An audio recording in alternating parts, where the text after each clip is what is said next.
Hello বন্ধুরা, good morning. Morning বলা চলবে না, ভুলে গেছি, এখন আফটারনুন হয়ে গেল। তো আজ আমার অনেকটা লেট আর অনেক দিন পর তোমাদের সামনে চলে এলাম একটা নতুন মিনি ব্লগের সাথে। তো তোমাদের অনেক অনেক ওয়েলকাম জানাই আমার একটি নতুন মিনি ব্লগের সাথে। তো চলো আজকে কী রান্না হচ্ছে তোমাদের ঝটপট দেখিয়ে দিই। তো এই দেখো, এখানে হচ্ছে আলু পটলের একটু ঝোল করব। এটা খুব একটা মাখা মাখা করবো না, একটু ঝোল ঝোল করবো, কারণ এই বেলায় আর কিছু থাকছে না, একটু সিম্পলের মধ্যেই থাকছে। এই যে আলু পটলের একটা তরকারি, আর এই দেখো এখানে আছে উচ্ছে, গাজর আর কুমড়ো, আলু, পেঁয়াজ সব কিছু দিয়ে একটা ভাজা। এটা করছি, ব্যাস আর কিচ্ছু না, মানে ভাজাটা আর এটার একটুখানি ঝোল ঝোল হবে এটা দিয়ে। আর তো এগুলোই করছি, আর কিছু না। আর এই দেখো আলুর দম, এটা করবো রাত্রেবেলা, তো সেজন্য আলুটা রেডি করে রেখেছি। আর এখানে হচ্ছে তোজোর খাবার, আর ভাত তো অবশ্যই থাকবে। তো এই যে ভাত।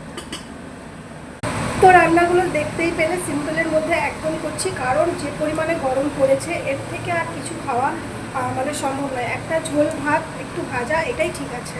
তো অনেক দিন পর তোমাদের সাথে মিনি ব্লগ শেয়ার করে বেশ ভালো লাগছে। তো একটু প্রবলেমের জন্যই আমি ব্লগ দিতে পারিনি, মিনি ব্লগটা দিতে পারিনি। আর এবার থেকে রোজ একটা করে মিনি ব্লগ দেবো, ঠিক আছে? তো ততক্ষণ সবাই ভালো থাকবে, সুস্থ থাকবে।